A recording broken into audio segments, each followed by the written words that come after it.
ನಮಸ್ಕಾರ, very good morning. ನೀವು ನೋಡ್ತಾ ಇದ್ದೀರಾ ಅಶ್ವವೇಗ ನ್ಯೂಸ್ ಬ್ಲಾಸ್ಟ್. ನಾನು ಮಹೇಶ್ ಎಂ ದಂಡು. ಡಿ.ಕೆ. ಸುರೇಶ್ ಅವರ ಸಹೋದರಿ ಅಂತ ಹೇಳಿ ನಂಬಿಸಿ ವಂಚನೆ ಮಾಡಿದ್ದ ಪ್ರಕರಣಕ್ಕೆ ಸಂಬಂಧಪಟ್ಟಂತೆ ಮತ್ತೊಮ್ಮೆ ಅರೆಸ್ಟ್ ಆಗ್ತಾರಾ? ವಂಚನೆ ಆರೋಪಿ ಐಶ್ವರ್ಯ ಅನ್ನುವ ಪ್ರಶ್ನೆಯೊಂದಿಗೆ ಇವತ್ತಿನ ನ್ಯೂಸ್ ಬ್ಲಾಸ್ಟ್ ಅನ್ನ ಆರಂಭ ಮಾಡ್ತಾ ಇದ್ದೀವಿ. ಇವತ್ತಿನ ನ್ಯೂಸ್ ಬ್ಲಾಸ್ಟ್ನ ಮೊದಲ ಸುದ್ದಿ, ಮತ್ತೊಮ್ಮೆ ಅರೆಸ್ಟ್ ಆಗ್ತಾರಾ ಆರೋಪಿ ಐಶ್ವರ್ಯ ಗೌಡ? ಆರ್ ನಗರ ಠಾಣೆಯ ವಂಚನೆ ಪ್ರಕರಣದಲ್ಲೂ ಕೂಡ ತನಿಖೆ ಚುರುಕುಗೊಂಡಿದೆ. ಬ್ಯಾಟರಾಯನಪುರ ಎಸಿಪಿ ನೇತೃತ್ವದಲ್ಲಿ ತನಿಖೆ ಆರಂಭವಾಗಿದೆ. ನಿನ್ನೆ ವಿಚಾರಣೆಗೆ ಹಾಜರಾಗದೆ ಹಿನ್ನೆಲೆಯಲ್ಲಿ ಎರಡನೇ ನೋಟಿಸ್ ಅನ್ನ ಜಾರಿ ಮಾಡಲಾಗಿದೆ. ಗಂಡ ಹೆಂಡತಿ ಇಬ್ಬರಿಗೂ ಕೂಡ ನೋಟಿಸ್ ಅನ್ನ ಕೊಟ್ಟಿದ್ದಾರೆ ಪೊಲೀಸರು. ವಿಚಾರಣೆಗೆ ಹಾಜರಾಗದಿದ್ದಲ್ಲಿ ಮತ್ತೆ ಬಂಧನ ಆಗುವ ಸಾಧ್ಯತೆ ಕೂಡ ಕಾಣಿಸ್ತಾ ಇದೆ. ಮಾಜಿ ಸಂಸದರಾಗಿರುವಂತಹ ಡಿ.ಕೆ. ಸುರೇಶ್ ಅವರ ಸಹೋದರಿ ಅಂತ ಹೇಳಿ ನಂಬಿಸಿ ಚಿನ್ನವನ್ನ ವಂಚನೆ ಮಾಡಿದ ಪ್ರಕರಣಕ್ಕೆ ಸಂಬಂಧಪಟ್ಟಂತೆ ಮತ್ತೊಮ್ಮೆ ಅರೆಸ್ಟ್ ಆಗ್ತಾರಾ ಐಶ್ವರ್ಯ ಗೌಡ ಅನ್ನುವ ಪ್ರಶ್ನೆ. ಕಾರಣ ಇಷ್ಟೇ, ಆರ್ ನಗರದ ಪೊಲೀಸ್ ಠಾಣೆಯಲ್ಲೂ ಕೂಡ ಪ್ರಕರಣ ದಾಖಲಾಗಿದೆ. ಈ ಪ್ರಕರಣಕ್ಕೆ ಸಂಬಂಧಪಟ್ಟಂತೆ ವಿಚಾರಣೆಗೆ ಹಾಜರಾಗಿ ಅಂತ ಹೇಳಿ ಆರ್ ನಗರದ ಪೊಲೀಸರು ನಿನ್ನೆ ಒಂದು ನೋಟಿಸ್ ಅನ್ನ ಕೊಟ್ಟಿದ್ರು. ಬಟ್ ವಿಚಾರಣೆಗೆ ಹಾಜರಾಗಿರ್ಲಿಲ್ಲ. ಹೀಗಾಗಿ ಮತ್ತೊಮ್ಮೆ ನೋಟಿಸ್ ಅನ್ನ ಕೊಟ್ಟಿದ್ದಾರೆ ಆರ್ ನಗರದ ಪೊಲೀಸರು. ಗಂಡ ಹೆಂಡತಿ ಇಬ್ಬರಿಗೂ ಕೂಡ ಒಂದು ವೇಳೆ ಏನಾದರೂ ಈ ನೋಟಿಸ್ಗೂ ಕೂಡ ಅವರು ವಿಚಾರಣೆಗೆ ಹಾಜರಾಗದೆ ಇದ್ರೆ ಬಂಧನ ಆಗುವ ಸಾಧ್ಯತೆಗಳು ಹೆಚ್ಚಾಗಿ ಕಾಣಿಸ್ತಾ ಇದೆ.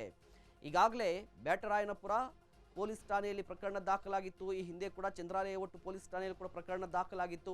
ಈ ಹಿಂದೆ ಚಂದ್ರಾಲೇಔಟ್ ಪೊಲೀಸ್ ಠಾಣೆಯಲ್ಲಿ ಪ್ರಕರಣ ದಾಖಲಾದಂತಹ ಸಂದರ್ಭದಲ್ಲಿ ನೋಟಿಸ್ ಕೊಟ್ಟಿದ್ರು. ಆಗ ವಿಚಾರಣೆಗೆ ಹಾಜರಾಗಿದ್ರು. ಆ ಸಂದರ್ಭದಲ್ಲಿ ಅವರನ್ನು ವಶಕ್ಕೆ ಕೂಡ ಪಡೆಯಲಾಯಿತು. ಇದರ ನಡುವೆ ಮತ್ತೊಮ್ಮೆ ಈಗ ಆರ್ ನಗರದಲ್ಲಿ ದಾಖಲಾಗಿರುವಂಥ ಕೇಸ್ಗೆ ಸಂಬಂಧಪಟ್ಟಂತೆ ವಿಚಾರಣೆಗೆ ಬನ್ನಿ ಅಂತ ಹೇಳಿ ನಿನ್ನೆ ಪೊಲೀಸರು ಒಂದು ನೋಟಿಸ್ ಅನ್ನ ಕೊಟ್ಟಿದ್ರು. ಬಟ್ ವಿಚಾರಣೆಗೆ ಬಂದಿಲ್ಲ. ಹೀಗಾಗಿ ಮತ್ತೊಮ್ಮೆ ನೋಟಿಸ್ ಅನ್ನ ಕೊಟ್ಟಿದ್ದಾರೆ. ಇದರ ನಡುವೆ ಕಾಕಿ ತನಿಖೆಯ ಸಂದರ್ಭದಲ್ಲಿ ಒಂದು ಅನುಮಾನ ಮೂಡ್ತಾ ಇದೆ.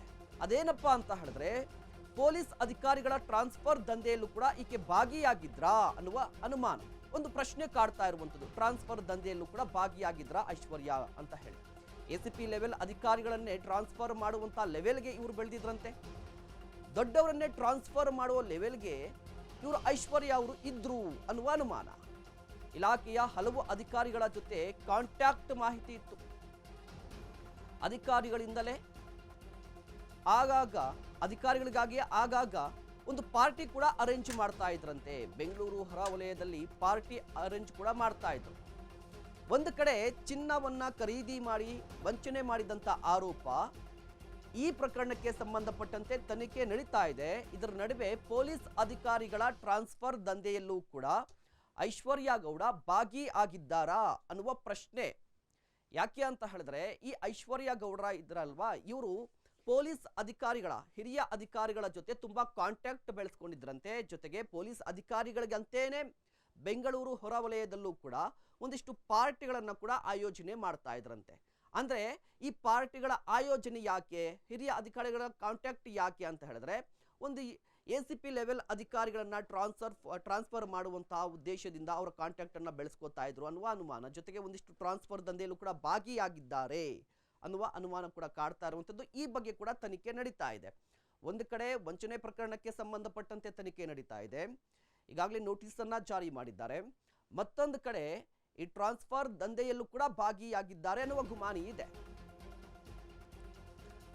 ಅಧಿಕಾರಿಗಳನ್ನ ಪರಿಚಯ ಮಾಡಿಕೊಂಡು ಟ್ರಾನ್ಸ್ಫರ್ ಬಗ್ಗೆ ಡೀಲ್ ಮಾಡ್ತಾ ಇದ್ರಂತೆ. ತನಿಖೆಯ ಸಂದರ್ಭದಲ್ಲಿ ಐಶ್ವರ್ಯಾಳ ಮತ್ತಷ್ಟು ಸ್ಫೋಟಕ ವಿಚಾರ ಕೂಡ ಬಯಲಾಗ್ತಾ ಇದೆ. ಐಶ್ವರ್ಯ ಕೇಸ್ ಸಂಬಂಧ ಹೆಚ್ಚಿನ ತನಿಖೆ ನಡೆಸ್ತಾ ಇದ್ದಾರೆ ಪೊಲೀಸರು. ಈಗಾಗಲೇ ದಾಳಿ ಸಂದರ್ಭದಲ್ಲಿ ಒಂದಿಷ್ಟು ದಾಖಲೆ ಚಿನ್ನ ಸೀಸ್ ಆಗಿದೆ. ಐಶ್ವರ್ಯ ಚೀಟಿಂಗ್ ಕೇಸ್ ಬೆನ್ನತ್ತಿದ್ದಾರೆ ಪೊಲೀಸರು. ಸದ್ಯ ವಂಚನೆ ಪ್ರಕರಣಕ್ಕೆ ಸಂಬಂಧಪಟ್ಟಂತೆ ಪೊಲೀಸರು ತನಿಖೆಯನ್ನು ನಡೆಸ್ತಾ ಇದ್ದಾರೆ. ಇದರ ಜೊತೆಗೆ ಬೇರೆ ಬೇರೆ ರೀತಿಯಲ್ಲಿ ಇರುವಂತಹ ಲಿಂಕ್ಗಳ ಬಗ್ಗೆ, ಟ್ರಾನ್ಸ್ಫರ್ ದಂಧೆಯ ಬಗ್ಗೆ, ವ್ಯಕ್ತಿಗಳ ಲಿಂಕ್ ಬಗ್ಗೆ, ಇದ್ರ ಬಗ್ಗೆ ಕೂಡ ಮಾಹಿತಿಯನ್ನ ಕಲೆ ಹಾಕ್ತಾ ಇದ್ದಾರೆ ಅಂತ ಹೇಳಿ ಒಂದು ಕಡೆ ಅಧಿಕಾರಿಗಳನ್ನ ಪರಿಚಯ ಮಾಡಿಕೊಂಡು ಟ್ರಾನ್ಸ್ಫರ್ ಬಗ್ಗೆ ಡೀಲ್ ಅನ್ನ ಕುದುರಿಸ್ತಾ ಇದ್ರು ಅನ್ನುವ ಸ್ಫೋಟಕ ವಿಚಾರ ಕೂಡ ಬಯಲಾಗಿರುವಂಥದ್ದು. ಬೇರೆಯವ್ರಿಗೂ ಕೂಡ ವಂಚನೆ ಮಾಡಿರೋ ಬಗ್ಗೆ ಕೂಡ ಮಾಹಿತಿ ಇದೆ. ಒಂದು ಕಡೆ ವಂಚನೆ ಪ್ರಕರಣಕ್ಕೆ ಸಂಬಂಧಪಟ್ಟಂತೆ ಕಂಪ್ಲೀಟ್ ಆಗಿ ತನಿಖೆಯನ್ನು ನಡೆಸ್ತಾ ಇದ್ದಾರೆ ಪೊಲೀಸರು. ಈ ವಿಚಾರಣೆಯ ಸಂದರ್ಭದಲ್ಲಿ ಮತ್ತಷ್ಟು ಸ್ಫೋಟಕ ಅಂಶಗಳು ಕೂಡ ಬಯಲಾಗ್ತಾ ಇದೆ. ಏನು ಸ್ಫೋಟಕ ಅಂಶ ಅಂತ ಹೇಳಿದ್ರೆ, ರಾಜ್ಯದಲ್ಲಿ ಆಗಾಗ ಸರ್ಕಾರದ ವಿರುದ್ಧ ಈ ಟ್ರಾನ್ಸ್ಫರ್ ದಂಧೆ ಅನ್ನುವ ಆರೋಪ ಕೇಳಿ ಬರುತ್ತೆ. ಅತಿ ದೊಡ್ಡ ದಂಧೆ ಅಂತ ಹೇಳ್ತಾರೆ. ಇದರಲ್ಲೂ ಕೂಡ ಇವರು ಶಾಮೀಲಾಗಿದ್ದಾರೆ, ಇವರ ಹಸ್ತಕ್ಷೇಪ ಇದೆ. ಅದು ಕೂಡ ACP ಲೆವೆಲಲ್ಲಿರುವಂಥ ಅಧಿಕಾರಿಗಳನ್ನೇ ಡೈರೆಕ್ಟಾಗಿ ಟ್ರಾನ್ಸ್ಫರ್ ಮಾಡಿಸುವಂಥ ಲೆವೆಲ್ಗೆ ಇವರು ಬೆಳೆದಿದ್ರಂತೆ. ಅದು ಕೂಡ ಆ ಇಲಾಖೆಯ ಹಿರಿಯ ಅಧಿಕಾರಿಗಳ ಜೊತೆ ಕಾಂಟ್ಯಾಕ್ಟ್ ಬೆಳೆಸ್ಕೊಂಡು ಪಾರ್ಟಿಗಳನ್ನು ಆಯೋಜನೆ ಮಾಡಿಕೊಂಡು ಈ ರೀತಿಯಾಗಿ ಟ್ರಾನ್ಸ್ಫರ್ ಮಾಡಿಸ್ತಾ ಇದ್ರು ಅನ್ನೋದರ ಬಗ್ಗೆ ಈಗ ತನಿಖೆ ಕೂಡ ನಡೆಸ್ತಾ ಇದ್ದಾರಂತೆ ಪೊಲೀಸರು. ಕಾದು ನೋಡಬೇಕಾಗಿರುವಂಥದ್ದು ಈ ಪ್ರಕರಣ ಎಲ್ಲಿಗೋಗಿ ನಿಲ್ಲುತ್ತೆ, ಜೊತೆಗೆ ಇದರ ವ್ಯಾಪ್ತಿ ಎಷ್ಟಿದೆ ಅನ್ನೋದು ಇನ್ನೇನು ಗೊತ್ತಾಗಬೇಕಿದೆ. ಒಂದು ಕಡೆ ಐಶ್ವರ್ಯ ಗೌಡ ಅವರ ಪತಿ ಹರೀಶ್ ಅವರಿಗೆ RR ನಗರದ ಪೊಲೀಸರು ನಿನ್ನೆ ಅಷ್ಟೇ ಒಂದು ನೋಟಿಸನ್ನು ಜಾರಿ ಮಾಡಿದರು. ನೋಟಿಸ್ಗೆ ಅವರು ವಿಚಾರಣೆಗೆ ಹಾಜರಾಗಿಲ್ಲ, ಹೀಗಾಗಿ ಮತ್ತೊಂದು ನೋಟಿಸ್ ಕೊಟ್ಟಿದ್ದಾರೆ. ಈ ನೋಟಿಸ್ಗೂ ಕೂಡ ಅವರು ಆನ್ಸರ್ ಕೊಡಲಿಲ್ಲ ಅಂತ ಹೇಳಿದ್ರೆ ಅರೆಸ್ಟ್ ಆಗುವ ಸಾಧ್ಯತೆ ಕೂಡ ಇದೆ.